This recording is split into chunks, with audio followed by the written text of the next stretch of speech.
Ok, muy bien. Retomamos entonces. Igualmente no es hable ahora o calle para siempre. Ustedes saben que me pueden consultar todas las veces que precisen. Si después de terminada esta videoconferencia se les ocurre algo, no pregunte tal cosa, me envían un mail o un mensaje privado y yo voy a responder, no se preocupen, siempre estoy conectada. Muy bien, confección de la monografía. Básicamente lo que yo quisiera hacer en esta videoconferencia es recomendarles, hacerles algunos consejos en relación con los archivos que pueden consultar, que estuvieron en la bibliografía adicional desde el inicio, pero para recordarles que son los que tienen que utilizar, las pautas formales generales para la elaboración de la monografía y cómo hacer una monografía. Eso solo tiene que alcanzar más todo lo que nosotros vimos acerca de aplicaciones de análisis literario.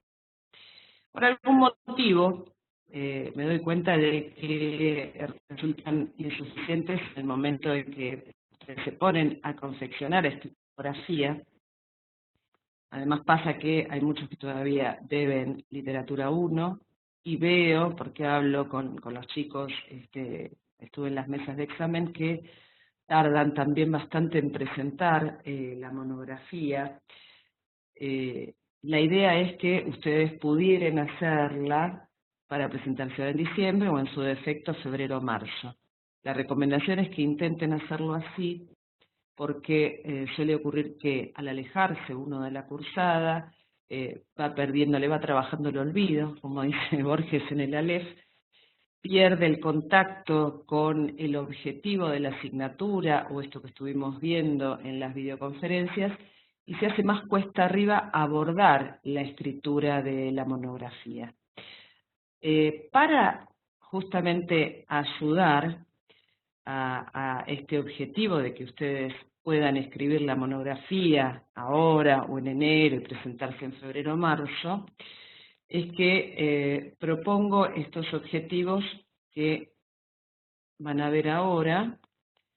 Yo escribí, no una monografía completa, pero sí gran parte de una monografía y fui haciendo comentarios que ahora voy a compartir con ustedes a medida que vamos leyendo para desmontar, digamos, con la finalidad de desmontar el procedimiento de producción de una monografía. Es un procedimiento, no significa que sea el único, ni que sea excluyente que ustedes hagan su experiencia y vean de otra manera. Pero me pareció útil porque a veces hacer una monografía parece que, como ustedes están en cuestiones lingüísticas, en una carrera que es corrección y redacción, se da por sentado que saben los pormenores exhaustivos de cómo hacerla. Entonces, para quedarme tranquila de que les di todas las herramientas, quiero, en esta videoconferencia, ver paso por paso cómo hacerla.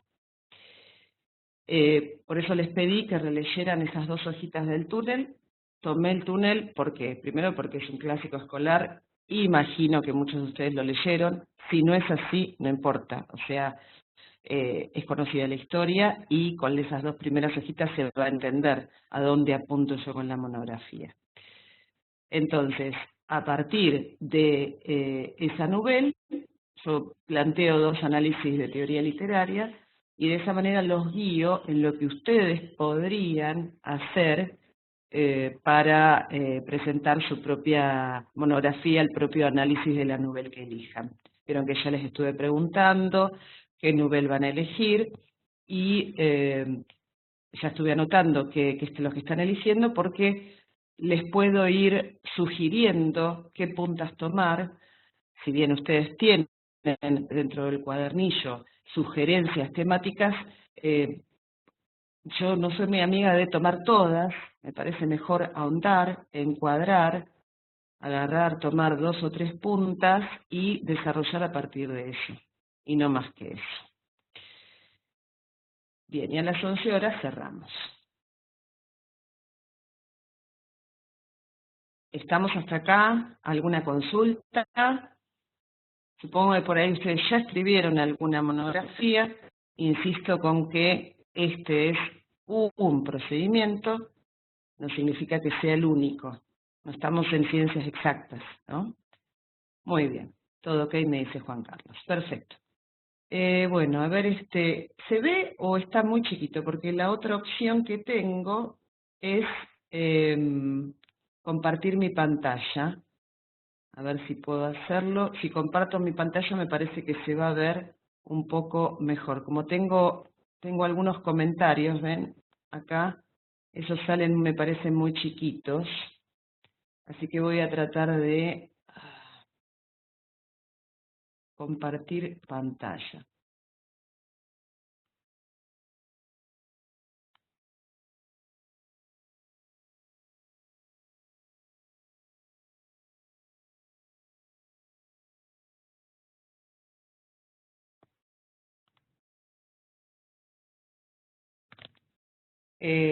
Andrea pregunta acerca del material.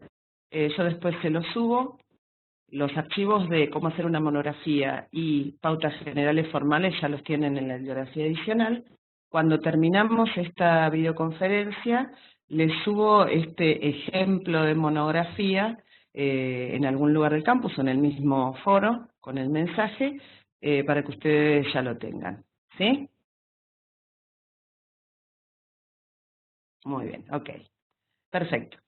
¿Se ve? Ahora se ve un poco mejor, ¿no? Ok. Primero, la idea que les decía era desmontar el procedimiento, ver nuevamente dos maneras más, tal como vinimos haciendo con el esquema funcional y el esquema actancial, dos puntas más de análisis literario, como para que ustedes puedan elegir cualquiera para la propia novela. Y además, lo que traté de hacer es seguir, si bien ustedes van a tener después una materia que se trata de la tesina, tratar de seguir la hoja de estilo para que esto sea como un ensayo también de preparación para cómo se tienen que presentar, cómo es el espaciado, cuestiones formales. En este caso, seguí primero la carátula propia de los trabajos, ¿no? En donde están las categorías que tienen que llenar. Recuerden que están en segundo año, segundo cuatrimestre. Bien. Primera cuestión. Trabajo o actividad. Esto es a nivel informativo. Monografía sobre la novela, en este caso El túnel, de Ernesto Sábato. Título del trabajo, no es que tienen que repetir lo de acá arriba. Se recomienda que hagan un título sugerente, algo que se relacione con lo que ustedes van a analizar, ¿no? Cada uno tendrá presente en este momento su nivel, no sé, boquitas pintadas, dos puntos, el tango y el folletín en intertexto, ponele, ¿no? Les digo esto porque se lo sugerí a una de las compañeras. O si toman Chávez, Chávez y Entre la soledad y el silencio, algo que sea sugerente en relación con lo que ustedes van a desarrollar en el cuerpo de la monografía. La fecha de entrega es la entrega final. Aclaro que yo siempre pido que ustedes hagan en realidad por lo menos dos entregas anteriores, porque siempre es bueno ir guiando el tema de la introducción principalmente. Si la introducción no está firme, probablemente el resto del trabajo sea endeble. ¿Sí? Bien, vuelvo a mi pantalla.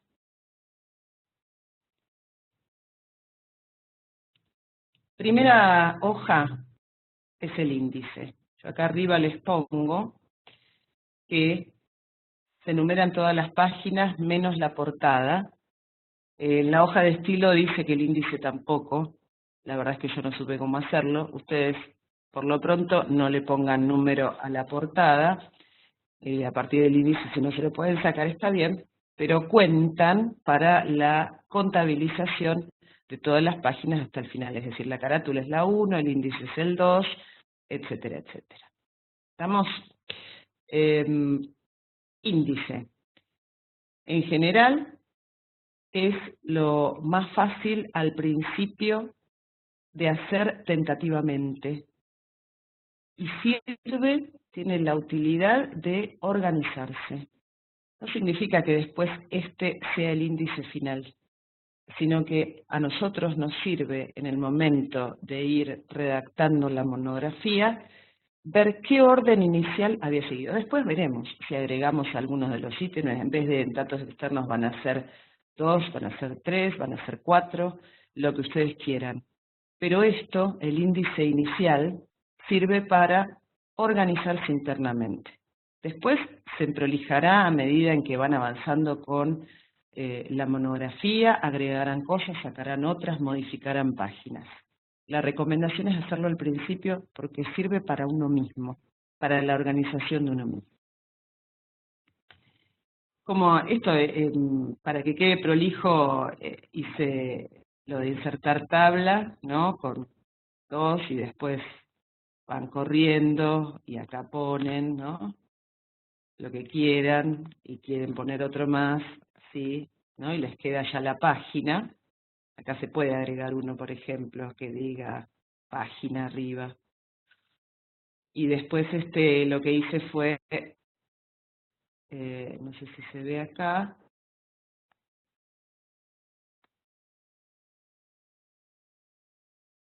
fue borrar los extremos para que cuando esto se imprima salga directamente la palabra, la línea de puntos y la página. Se puede dejar también que se vean los bordes, no hay problema. Es simplemente a gusto personal. A mí me gusta que por ahí no se vean los bordes. Queda prolijo porque todas las líneas llegan hasta un mismo lugar o casi. Y las páginas quedan todas en una misma columna. ¿Está? Observemos qué dice el índice. Introducción, datos externos, que esto en general, los dos primeros son de índole sumamente informativa. El género literario de la novela, que acá decidí poner, ustedes pueden elegir no hacerlo, simplemente lo elegí para encuadrar, viene más con la tentativa de aplicar por qué este texto elegido, El túnel, es una novela. Después, en vez de datos internos o aspectos internos, preferí análisis literario porque tomé El túnel y las lecciones de Barthes y después una aproximación a la intertextualidad, Otelo de Shakespeare. Eso es por ahí lo que lleva más, porque acá es donde ustedes encuadran con una teoría, explican cómo se da esa teoría dentro de la novela elegida, ejemplifican, hacen citas, relacionan. Esto es lo que lleva más este cuerpo, ¿no?, del análisis literario. Después de eso no queda mucho más. Fíjense que yo ya estoy excedida en las páginas, no importa, pueden excederse, pero se pide un número de 12 páginas como mínimo, eso está en las pautas generales, ¿no? Y cuentan también la introducción, cuentan las conclusiones, cuenta la bibliografía. Lo único que no cuentan como páginas son los anexos, pero es una cuestión opcional poner anexos o no de algo que a ustedes les interese agregar. Muy bien. ¿Estamos hasta acá? No sé si puedo volver a ver si hay alguna pregunta. Mire un poquito la pantalla porque al compartir mi propia pantalla no puedo ver si ustedes están tipeando. No todos tienen cámara. Juan Carlos, sí, bien claro, perfecto. Gracias por el feedback, Juan Carlos. Muy bien, vuelvo a compartir.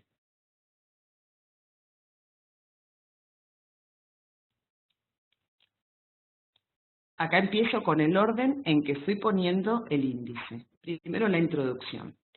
La novela El túnel de Ernesto Sábato, publicada por primera vez en 1948, reeditada numerosas veces, desarrolla en primera persona la historia del pintor Juan Pablo Castel, quien narra el crimen que cometió, y ahí, a partir de acá, narro el argumento someramente, ¿no? en una exposición de pintura, conoce a María Iribarne, nombre bastante conocido dentro de la literatura, está casada con Allende, hombre ciego mayor que ella. María también mantiene relaciones con Hunter, que es un primo de Allende, quien vive en una estancia fuera de Buenos Aires. Finalmente, atormentado por las dudas, por los celos, por el misterio, como le llama María, Castel la mata, confiesa Allende sus sospechas de infidelidad que según el pintor lo justifican de haberle dado muerte a la esposa del ciego. Allende se suicida y Juan Pablo Castel se entrega a las autoridades.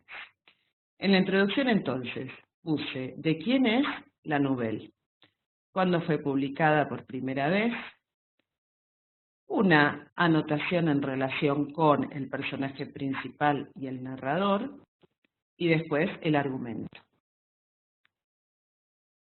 Esto que viene acá, que es el último párrafo dentro de la introducción, es muy importante que esté en cualquier monografía.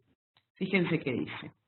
A través de la presente monografía se abordará el túnel, siempre tercera persona, puede haber primera del plural, se recomienda en general tercera persona del singular.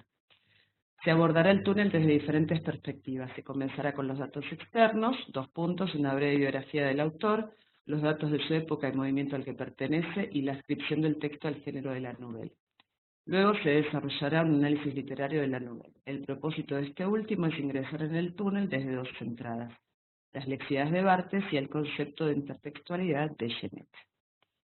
Es decir, pongan en este caso alguna notación más informativa, pongan o no el argumento como ustedes deseen redactar la introducción, lo que no puede faltar es esto, que es el objetivo. Lo que ustedes se proponen, lo que ustedes plantean como desarrollo de la novela. Y ahí es importante mencionar si van a tomar el texto, encuadrarlo desde algo teórico, es decir, alguno puede poner, haré el estudio de los personajes a partir de las relaciones que los vinculan, siguiendo como base el esquema actancial de Greimas. Ese puede ser un objetivo.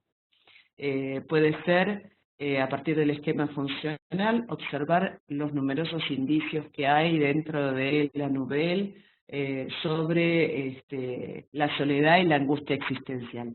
Ese es otro objetivo. Sea como fuere que lo redacten y la bibliografía que ustedes decidan aplicar, esto tiene que estar en la introducción. Eso es fundamental. ¿Está bien? Muy bien. Me sirvo un mate mientras veo si hay preguntas.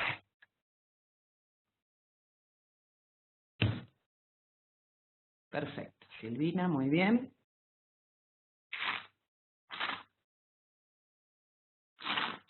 Susana, bien. Ya vayan con esto pensando que Roxana, a ver, más arriba, perdón. A ver, mira, a ver. Vayan pensando con la novela de ustedes, que es lo que les conviene aportar, ¿no? Y aplicar.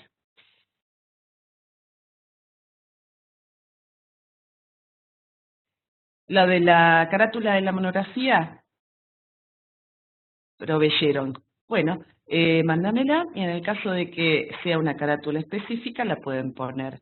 Esta que yo les estoy mandando es una opción. Roxana dice, ¿qué irían las primeras entregas? Básicamente, la carátula, la introducción desarrollada. ¿Por qué? Porque ya desde ahí yo veo ustedes qué es lo que quieren tomar, qué línea quieren tomar, veo si es adecuado lo que eligieron como bibliografía para contextualizar el análisis, les hago alguna corrección al respecto, les hago alguna sugerencia acerca de otra bibliografía que pudieran tomar. Entonces, las primeras entregas, la primera, introducción, básicamente carátula introducción. Si quieren algunos, los datos si llegan, ¿no? Los datos internos, la parte de la cosa más informativa que tiene la monografía, que eso es fácilmente de corregir y de ver por dónde lo tomaron. ¿Está? Muy bien.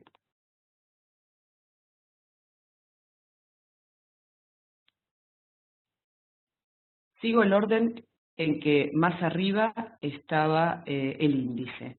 En el índice habíamos puesto datos externos. Y el primer ítem de datos externos es el autor, vida y obra. Por supuesto, este es un apartado más bien informativo acerca del autor, ¿no? Tiene como finalidad que ustedes transmitan el conocimiento acerca del autor. Como es algo que por ahí ustedes pueden consultar en diferentes fuentes, me voy a detener un instante en el tema del espaciado y la sangría. Ven que el primer párrafo después del subtítulo no tiene sangría, ¿sí? En el segundo sí va sangría. Esa es la opción que ustedes tienen que tomar para cada subtítulo y para los párrafos sucesivos que siguen a ese subtítulo. Primer subtítulo entonces, acá más arriba también, ven introducción, acá no estaba sangrado, y en el segundo párrafo sí. Lo mismo acá, este es un nuevo subtítulo, primer párrafo no va sangrado, segundo párrafo sí. La otra opción la tienen acá en el comentario 8, pueden optar por no dejar sangría y hacer espaciado automático. Eso está, a ver si lo puedo ver en formato, párrafo. Ven que acá dice anterior, posterior, para hacer auto, ¿sí? Aceptan y ya les va a espaciar automáticamente y ahí ya no deja sangría. Yo ahora lo cancelo para que no me afecte el documento. Una vez que ustedes eligen una manera de espaciado, adoptan esa, por supuesto, coherentemente para toda la monografía. ¿Sí? Bueno, acá sigo, no copié todo, ¿no? Producción literaria y ensayística, como un listado de las obras del autor, etc. Fíjense que acá hago una llamada. Cuando se trata de fuentes electrónicas, o de revistas, o diarios, la anotación bibliográfica va a pie de página. Eso es según la hoja de estilo. Probablemente en literatura 1 la hayan ya utilizado, o no, porque la profe por ahí decidió hacer algo más personal. Reitero que mi objetivo tiene que ver con darles algunas herramientas, no todas, que van a utilizar después en la tesina. Entonces me parece como ayudar un poco al profe o a la profe que tengan en la preparación de la tesina para que estas cuestiones ya ustedes las tengan incorporadas. Entonces, fuentes electrónicas, revistas o diarios, notación bibliográfica al pie de página. Y hago la aclaración de que también esto hay que justificarlo. ¿Sí? ¿Ven que está justificado? ¿Se ven? Muy bien. Esto, bueno, cómo se citan fuentes electrónicas, los tienen en los archivos. Si tienen dudas de cómo citar, me preguntan, hay unas normas APA, igualmente no nos vamos a detener mucho en eso. El objetivo básico es que sepan que va la nota de pie de página justificada, con los márgenes justificados, y que revistas, diarios y páginas de internet van a pie de página. Los libros completos no, van al final. Muy bien. Entonces, repaso, estamos en datos externos, un apartado ampliamente informativo. La primera parte era el autor, vida y obra, la segunda, época y movimiento. En las monografías, cuando citamos o cuando referimos algunos de los textos, tenemos como dos opciones. Acá les puse la opción A, que es el parafraseado. Esto no va, ¿no? Lo que está en amarillo no va. Entonces, supongamos que tomamos el cuadernillo de literatura, eso lo consulté con la profe Adri Santa Cruz y me dice que siempre es tomado como revista, así que va siempre a pie de página. Según el cuadernillo de literatura 2, y ahí está la llamada, ven que ya me sale, si yo me paro ahí, pongo autores varios, el año, el apartado, entrecomillado, el cuadernillo y la página. ¿Sí? Cuando se trata de revistas, por ahí, si es una revista común y corriente, acá se pone el autor, acá se pone el título del artículo, Acá, supongamos, revista Enie, si tienen número también se pone y página de la cual fue sacada. Entonces, primera opción que pueden hacer cuando están refiriendo la bibliografía es parafrasear. ¿Qué significa parafrasear? Cambiar alguna estructura sintáctica, usar algún sinónimo, suprimir alguna parte, redactarlo ustedes, pero atribuir. Es decir, eso que ustedes están diciendo tiene que ver con lo que leyeron en el cuadernillo 2. Lo están atribuyendo. Ven que Poe es uno de los novelistas latinoamericanos del siglo XX, con él y otros autores, bla, bla, bla, ¿no? Marqué en celeste lo que me interesaba para después. Descubrimiento de una realidad diferente, cargada de drama humano y despojada del pintoresquismo y el encantamiento de la naturaleza que relegaba al hombre fuera de su entorno. Esta es la opción A. La opción B es tomar el cuadernillo, acá lo vuelven a citar, ¿no? No volví a poner para que no se me duplicaran las citas, ponen acá la cita a pie de página 2, y es copiar textualmente. Le lleva a veces un poquito más. Hay que poder alternar, ¿no? Ahora voy a eso. Recuerden que cuando es textual, copia textual está atribuida y está entre comillas. ¿Sí? Fundamental, comillas, para que se sepa que eso es literal y textual. Bien. ¿Por qué digo que hay que alternar entre una y otra opción? Primero, para que no parezca, con tantas citas textuales entrecomilladas, que todo lo que van transcribiendo es palabra de otro, sino que se tiene que notar, con la paráfrasis se nota, que ustedes entendieron y trabajaron el texto con sus palabras. ¿Sí? Entonces tienen que ir alternando uno y otro. ¿Sí? Acá esta igual, como tiene más de 4 renglones, se tiene que hacer aparte. A ver si puedo. Se sangra el texto. Se saca comillas.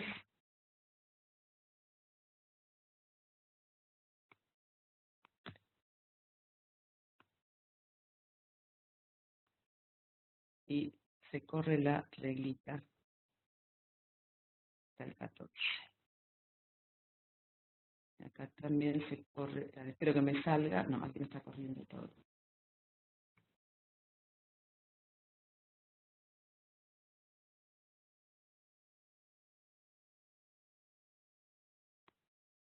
Bueno, la primera línea no me salió, pero se entiende lo que se hace. Ven que esto cuando tiene más de...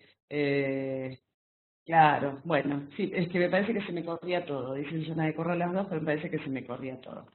Eso hay que sombrear y correr la reglita para que quede como un bloque, toda la cita, como más separado del resto. Ven que acá sigue un poquito más, esto queda como encuadrado y se le pone,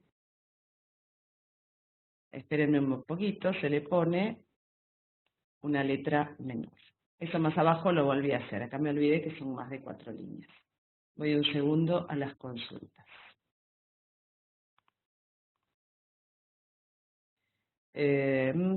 ¿Van a correr las dos? Sí. Sí, Silvina, así es. Si lleva más de 4 líneas. Más abajo yo lo hice como para que ustedes lo vieran. ¿Está? Vuelvo a la compartición. Bien. Hasta acá es lo que dice el texto. Bueno, ustedes están diciendo, ¿no?, que Sábato pertenece a los nuevos novelistas latinoamericanos del siglo XX. Ahora, acá apliqué lo que les dije antes, el párrafo anterior-posterior automático. Yo acá fui alternando para que ustedes vean cómo queda. ¿Ven? Acá está el párrafo espaciado automático. Pero insisto que ustedes, una vez que eligieron uno de los espaciados, mantengan coherentemente uno solo a lo largo de toda la monografía. Muy bien. Después de poner esto que es la cita o de la explicación que ustedes hagan de la cita, tienen que desarrollar por qué la novela que ustedes tomaron pertenece, ¿no?, a esta corriente, a este movimiento literario, etc. Leo. En la novela El túnel, los hechos narrados por un torturado narrado en primera persona protagonista Castel, ya desde el inicio van presentando la realidad de un hondo drama humano y existencial. Por ejemplo, esto se observa en la siguiente cita del primer capítulo de la novela. Pero la verdad es que no siempre es lo más vergonzoso, y ahí hago una cita textual. Esta no llega a los 4 renglones, por eso va incorporada en el texto. Silvi, vos que habías preguntado eso. Si la cita es más extensa, sí, se pone aparte, sin comillas, y se hace como un bloque separado del párrafo anterior o de los párrafos precedentes. Para citar la novela. Cuando se cita la novela, en la edición que se va a utilizar, ¿por qué? Pues yo dije antes que la primera vez fue publicada la novela en 1940, se me fue 48.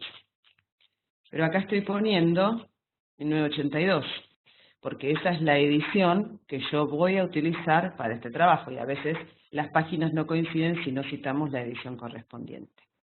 La primera vez que se cita la novela va la cita completa, ¿no? El autor, el año y la página de donde sacamos la cita.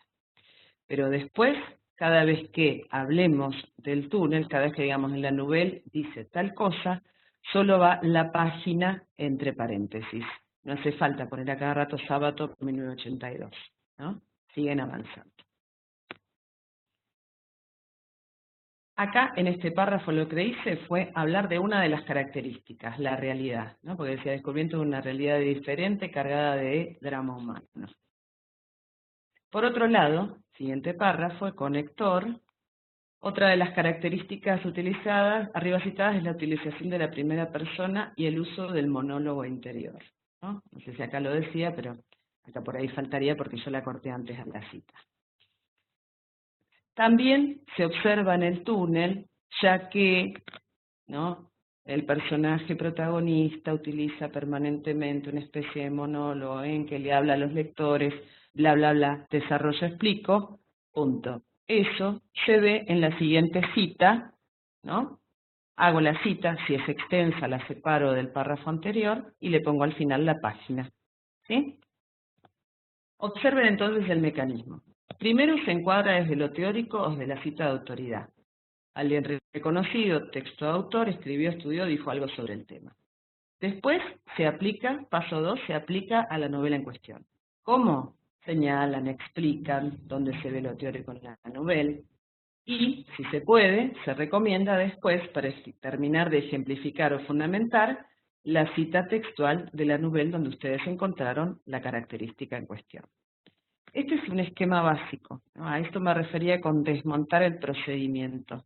Es como una estructura bastante fija de la trama de lo argumentativo. Después, cuando ya nos ponemos a escribir muchas monografías y muchos papers, podemos corrernos un poco y liberar a la escritura, ¿no?, de esta rigidez. Pero a los fines de esta monografía y de que esté bien fundamentada, es bueno atenerse a esta estructura, ¿no? Para, por un lado, que no sean todas citas textuales, ¿no?, de lo que dijeron otros. Por otro lado, para que haya una presencia de lo que nosotros vamos diciendo como autores de la monografía. Por otro lado, para que también esté presente el texto a partir de las citas textuales, ¿no? Si no, la monografía se vuelve una suma de citas de otros o, en otro extremo, no citar a nadie y hacer como un análisis intuitivo de lo que me parece que es un tema, de lo que me parece que se desarrolló en la novela, y eso tampoco está bueno porque le quita rigurosidad. Es decir, yo podría hablar del túnel y decir, bueno, Juan Pablo Castel sí es una personalidad obsesiva, pero no lo estoy encuadrando desde ningún lugar. Entonces es importante encuadrar, explicar y después citar. Esa es la tríada, digamos, de la trama argumentativa para una monografía. Muy bien, segundo paso.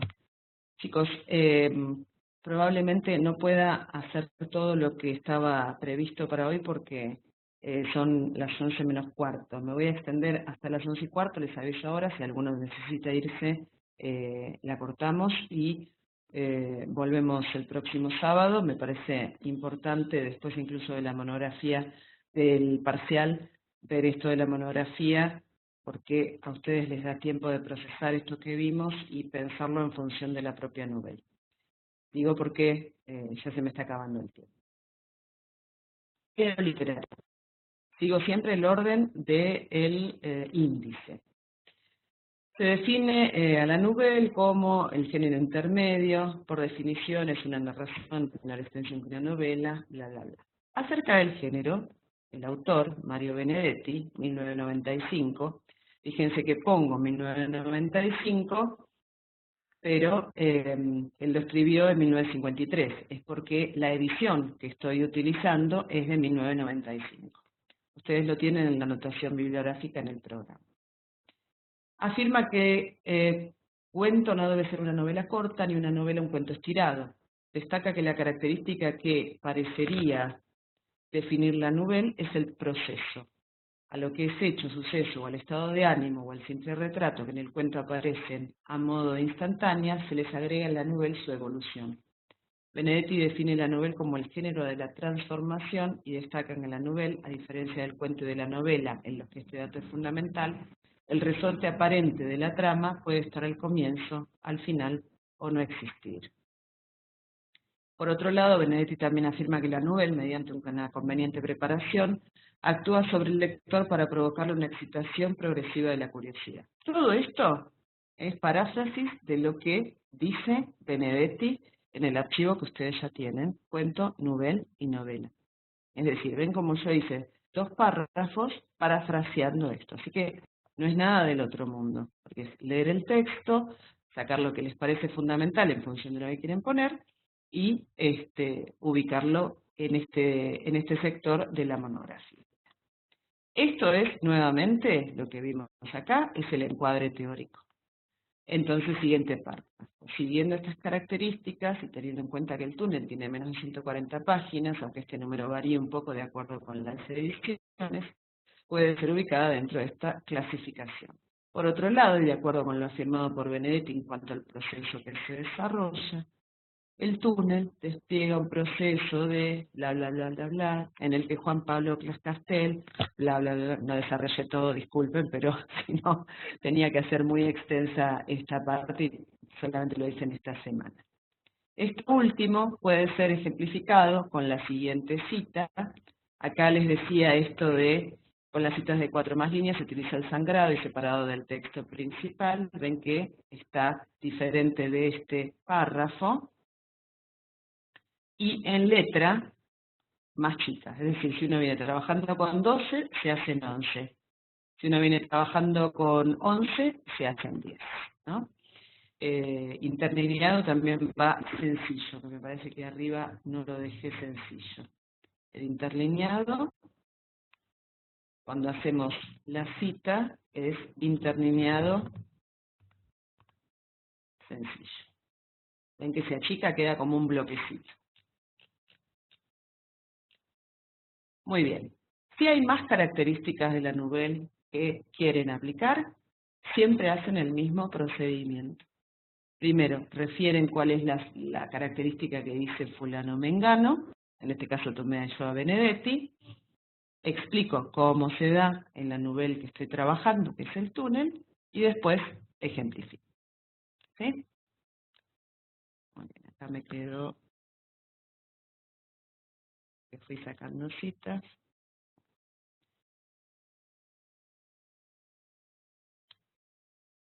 Muy bien, ¿alguna duda, pregunta? ¿Hasta acá vamos bien?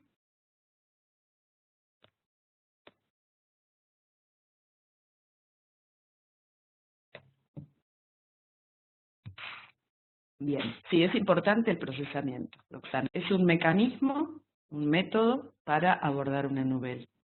Reitero, para los que se fueron sumando antes, que mi objetivo era desmontar este procedimiento, ver cómo se iba haciendo una monografía para que ustedes vean que es algo progresivo, que van escribiendo de a poco, que siempre tienen que encuadrar, que después de encuadrar, por medio de la paráfrasis o de la cita textual,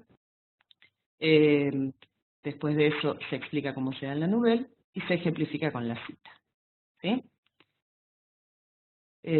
Silvina dice que nadie te enseña a hacer una monografía. Esa era mi duda, justamente. La idea de yo me acuerdo cuando yo era estudiante, hace muchos años en la prehistoria, que cuando ingresé al profesorado, estoy hablando de fines de la década del 80, y se suponía que los estudiantes del profesorado de letras teníamos que haber hecho varias monografías en la escuela secundaria. Todos proveníamos de escuelas diferentes, de formaciones diferentes, mejores, peores, y nadie nos dio nunca, digamos, los tips, los procesos, la manera de hacerlo. Y bueno, a los ponchazos lo íbamos haciendo, nos íbamos consultando entre nosotras, nos equivocamos una vez, otra vez, ¿no? Yo en el último año de la escuela secundaria lo di muchos años, cómo hacer una monografía. Por más que esto tenga que ver con la reiteración, es decir, con el hecho de que cuantas más monografías se hacen, mejor se aprende el método y el procedimiento, más allá de eso, es importante tener esta base, al menos yo juzgo como importante darles esta base. Que después les van a surgir un montón de dudas, seguro, que se van a sentir que, ¿y ahora para dónde agarro? No importa. Pero al menos tienen una matriz desde la que partir. ¿Me explico? Claro, totalmente. El magisterio sí, y sí, porque si no, no había manera, ¿no? Muy bien. Insisto también con que es una manera eh, básica, elemental de hacerla. Después, con el tiempo, se afina el procedimiento, ¿no? Se afina el procedimiento y uno puede tener más libertad para redactar. Pues leemos grandes monografías, ¿no? Por eso Kovadlov hace grandes textos argumentativos, ¿no? Así que es importante que uno la vaya haciendo, practicando, equivocándose, reescribiendo, es una reescritura permanente, ¿no? Muy bien. Susana me pregunta si quedará en la página. Sí, por supuesto, cuando termino la bibliografía, la videoconferencia, perdón, lo subo a alguno de los foros. Andrea dice, nunca aprendí a citar. Bueno, buenísimo. Sí, el problema es cómo atribuir y cómo parafrasear, siempre indicando la fuente, y cómo decir lo propio. Eso tiene que estar equilibrado, porque si no, se corre el riesgo de que siempre sea la palabra de otro. En la monografía también tiene que haber algo de lo nuestro. El hecho de poner en diálogo una bibliografía teórica y un texto literario, ahí ya está nuestro trabajo, porque vamos conectando uno con el otro. Entonces, si el objetivo general que arriba habíamos visto en la introducción era hacer un análisis literario desde fulano o desde mengano, ponerlos en diálogo, el texto teórico y la Nouvelle, es lo que es el corazón de nuestro trabajo. ¿Está bien?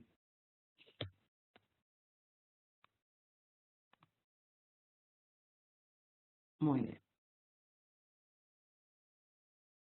Muy bien. Acá paso a la segunda parte. La primera era, recuerden, como los dos primeros puntos, datos internos, los dos primeros puntos de los datos internos más informativos. El tercero ya empecé a aplicar porque tomaba el concepto de Nouvelle. No sé si alguien me preguntaba, ¿tomar la Nouvelle desde otros teóricos? Sí, pueden hacerlo, siempre y cuando lo citen, por supuesto.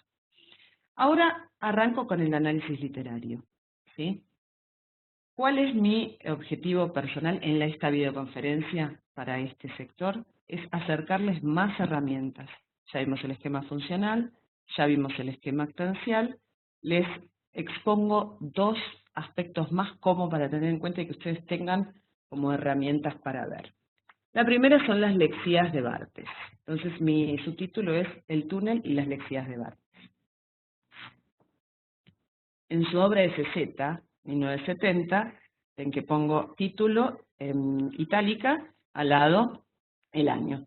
Barthes propone hacer un análisis progresivo que requiera de una lectura lenta, ya que, en efecto, y este es otro autor, leyendo el texto despacio, volviéndolo a leer y releer, es como se pueden encontrar los sentidos. Como es un documento electrónico, se cita a pie de página. ¿Ven que vuelvo a poner insertar, ¿no? Esto lo ponen acá, referencia, nota al pie, ¿sí? Y automáticamente pone el número que sigue. Acá va el nombre del autor, sin fecha porque el archivo no tenía fecha. El análisis textual es el título, se aclara que es en línea. Quien lo publica, eso en general está arriba en el sitio, ¿no? Y importante, estos datos pueden variar, no sean tan rigurosos en esta monografía, yo insisto, en la tesina ya lo van a ver mejor. Lo importante es esto, consultado el, ¿no? Que es cuando yo lo consulté, la última vez que fue consultado por el que está produciendo la monografía. Se puede poner consultado, recuperado también, es otra de las maneras. Bien. Bratusevich, 1980, ¿por qué pongo los años, chicos? Porque después, en la última página, van a aparecer estos autores. ¿Ven? Estoy en la última página. Bibliografía activa es lo que yo tomo como corpus, ¿no? Si fuera un análisis de cuentos de diferentes autores, van acá. Y en la pasiva lo que tomo como teóricos. Entonces ven que puse a Barthes, 1970, la obra, el lugar de edición y la editora. Benedetti, esto tal como figura en el programa, como lo tienen citado, y se ponen las páginas solamente cuando son compilaciones de varios autores. De libros completos no se ponen páginas. Esto como es toda una compilación acerca de las teorías del cuento, teorías de los cuentistas, pongo la página, si no, no la pongo. Que si ustedes ven en la bibliografía que tienen subida al campus, es esto, ¿no? 217 y 232.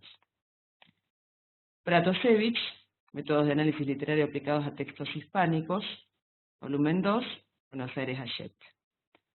Y el último Yenes que todavía no lo abordé. Pero ven que quería volver a esto porque están los años, ¿no? Entonces, cuando yo en el cuerpo de la monografía menciono el autor, menciono el año. Entonces ya sé, la persona que corrige la monografía sabe cuál es la obra a la que se refiere con 1980. ¿Está?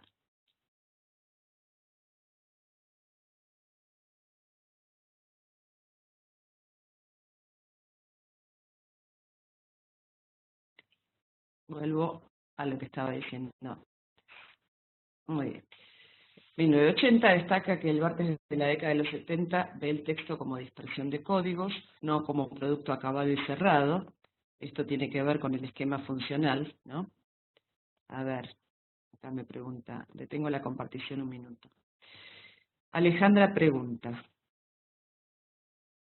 profe, ¿qué pasa en caso de encontrar un texto virtual que podría servirnos con los fines de nuestra monografía, pero que no responda a un autor específico?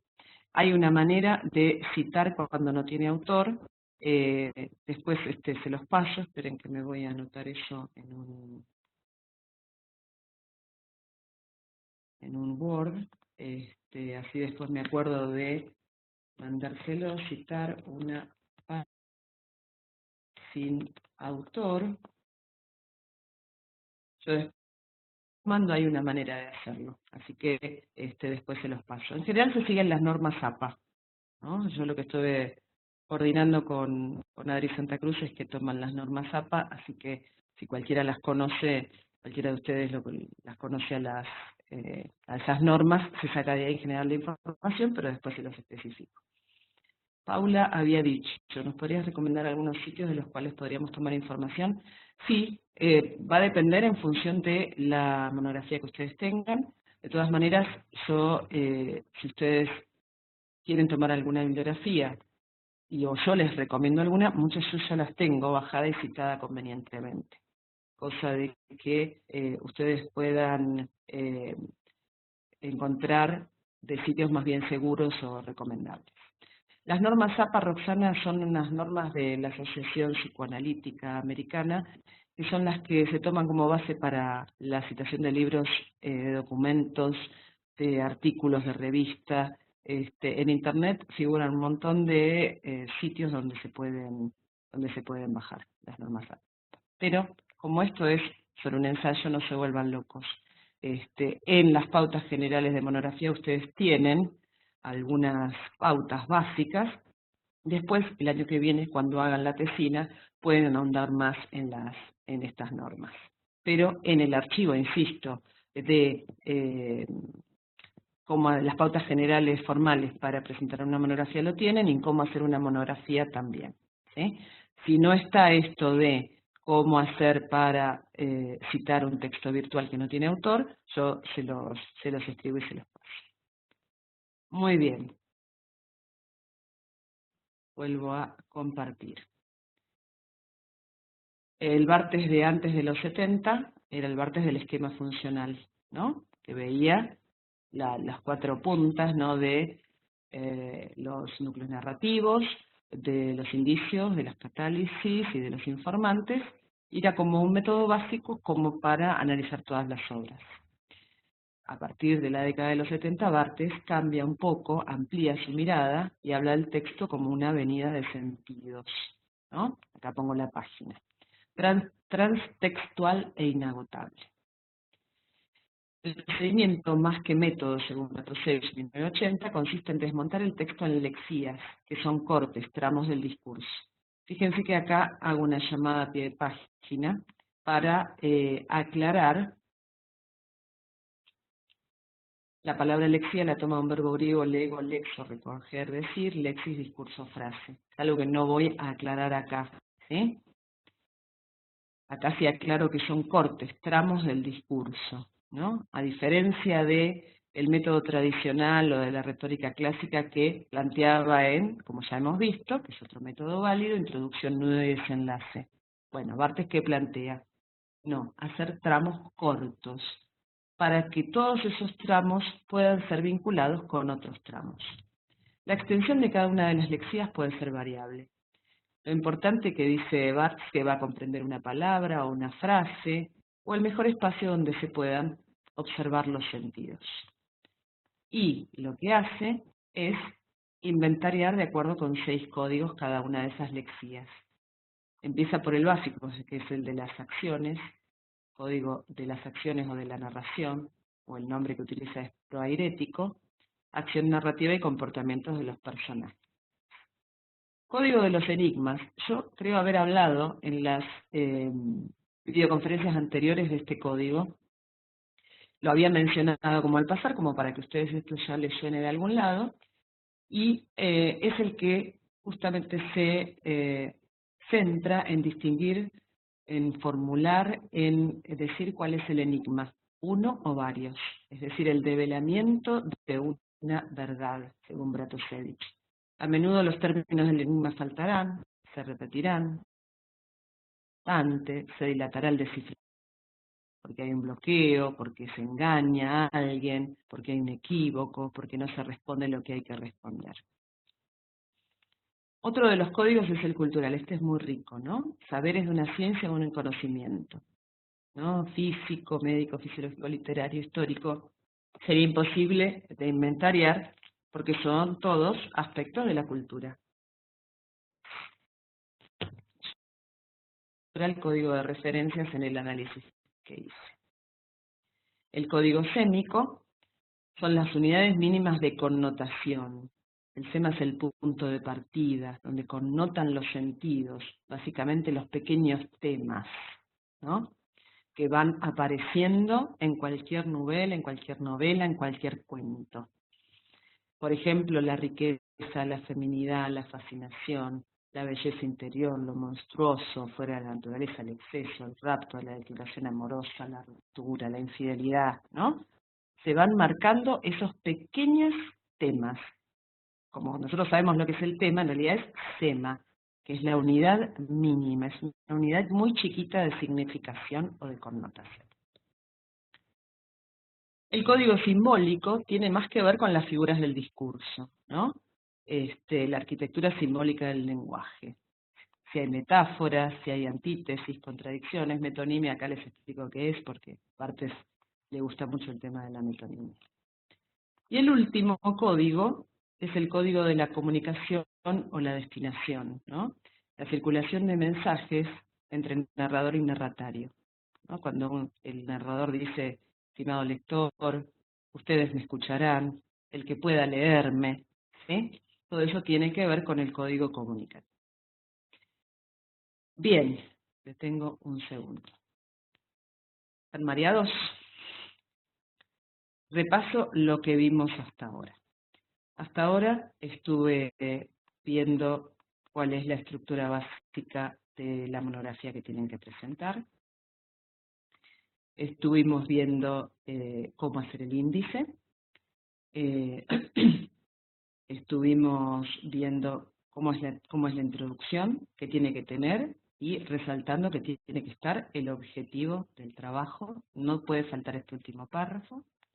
Después en los datos internos, autor, vida y obra y después época y movimiento.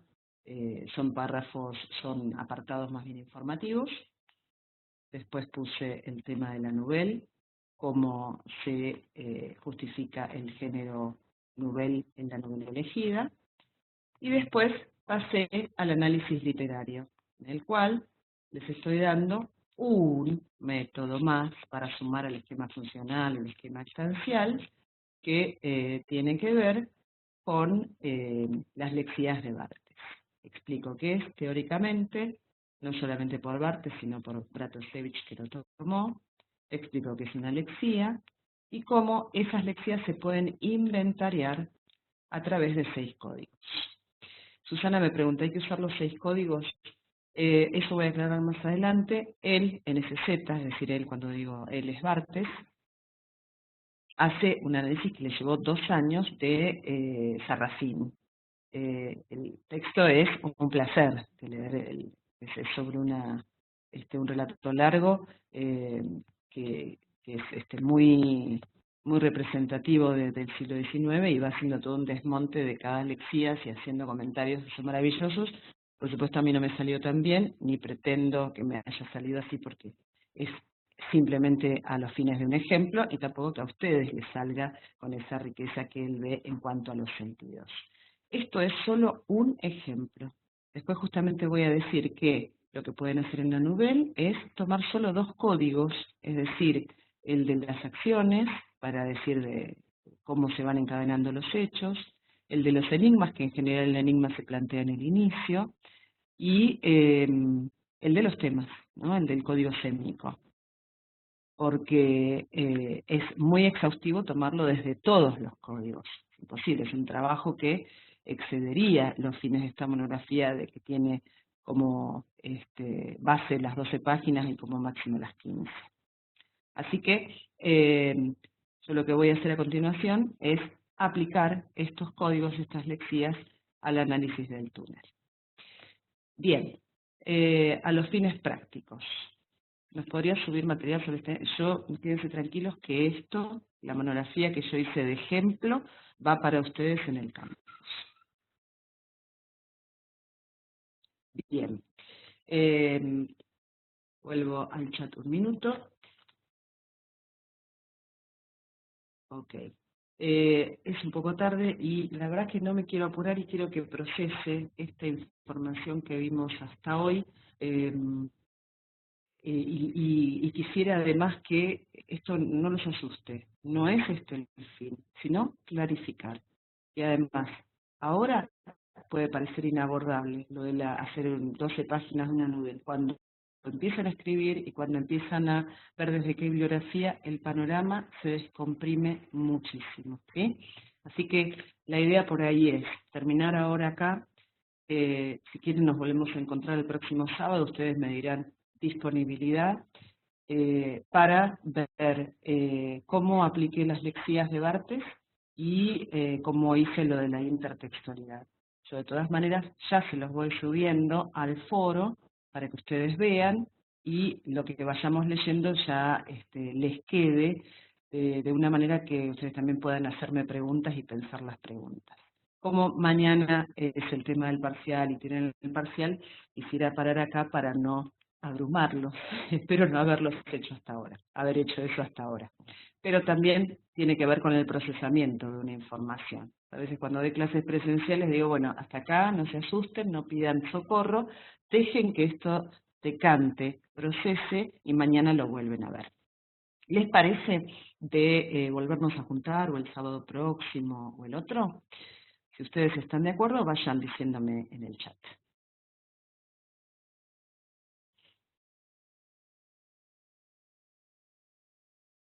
Bueno, ¿les parece? Ok, de acuerdo, muy bien. Entonces ya ponemos el próximo sábado a las 10. ¿Va sirviendo esto? ¿Les clarifica? ¿Los asusta?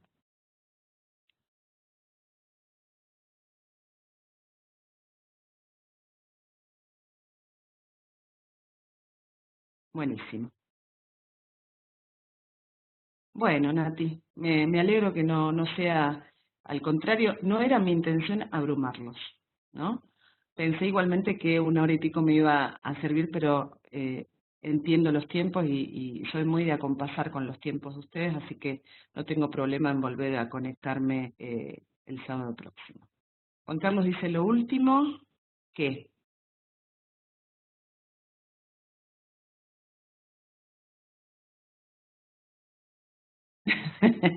Igualmente, vos lo de las lexías, me imagino que te referís a eso.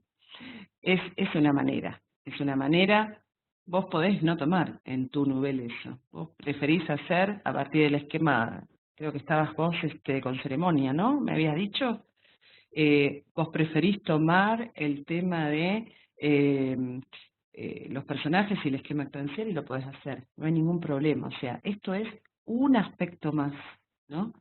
Y no es necesario que hagamos como Bartes de tomar una obra entera y desmontar. Yo después, si quieren, les subo ese Z para que vean. No sé si es conveniente porque por ahí es ver un objetivo que ni yo misma puedo hacer. Bartes era un grande, ¿no? Y un teórico maravilloso que estudió muchísimo y vio estas lexías y es encantador el análisis que hace, ¿no? Exquisito. Eh, Simplemente sirve a modo de ejemplo. Lo que nosotros podemos hacer es más modesto, perfecto, pero es un análisis que está encuadrado teóricamente, que es a lo que nosotros vamos a apuntar con esta monografía. Y a los fines de que esto sirva para que ustedes, cuando aborden la tesina, ya se sientan con más herramientas. Roxana dice, confío en hacerme experta en monografías, perfecto, sí. Después, supongo que correctores, redactores van a tener que escribir en muchas oportunidades o incluso corregir monografías o ayudar a otros a hacer monografías, porque ese es otro de los campos de trabajo que se necesitan a diario, ¿no? Gente que necesita ayuda para abordar una tesis, una tesina, una monografía y no sabe cómo hacerlo. Y ustedes están acá aprendiendo las herramientas básicas para eso. Así que de ahí en más también pueden tener una beta laboral, porque les aseguro que hay mucha gente que necesita de este tema y que por ahí están, no en una carrera que está relacionada con lo lingüístico, sino no sé, alguien que estudia ciencias biológicas, qué sé yo, y tiene que hacer una monografía sobre la célula y no sabe cómo hacerlo porque la escuela secundaria antes era justamente la proveedora de esta información. Y ahora cada vez la verdad es que se hace menos porque se ha ido resquebrajando mucho de lo que tiene que ver con una información que requiere de sentarse, de leer, de escribir, reescribir y no frustrarse, que es simplemente eso, una reescritura es volver a escribir, volver a formular, ¿no? Así que, sí, acá Rosana dice que la sobrina le pidió, sí, hay mucha gente que precisa y que no es del ámbito de lo lingüístico, de las letras, y que no sabe cómo enfrentarse. Hay gente que sigue ciencias exactas o derecho o contables, algunas de las disciplinas contables, y no sabe cómo abordar una monografía. Piénsenlo también como ese espacio para que ustedes se desarrollen. Bueno, chicos, no les voy a sacar más tiempo. Vamos a terminar acá. Me quedo 2 minutos más si alguno tiene que hacer alguna consulta. Voy a parar ya la grabación. Para todos los que escuchen, si tienen dudas, no esperen para escribirme y preguntarme. No se olviden todos de decirme qué nivel van a elegir para que yo también vaya pensando y para ayudarlos. Y el próximo sábado a las 10 nos vemos los que puedan, y los que no puedan no se preocupen porque enseguida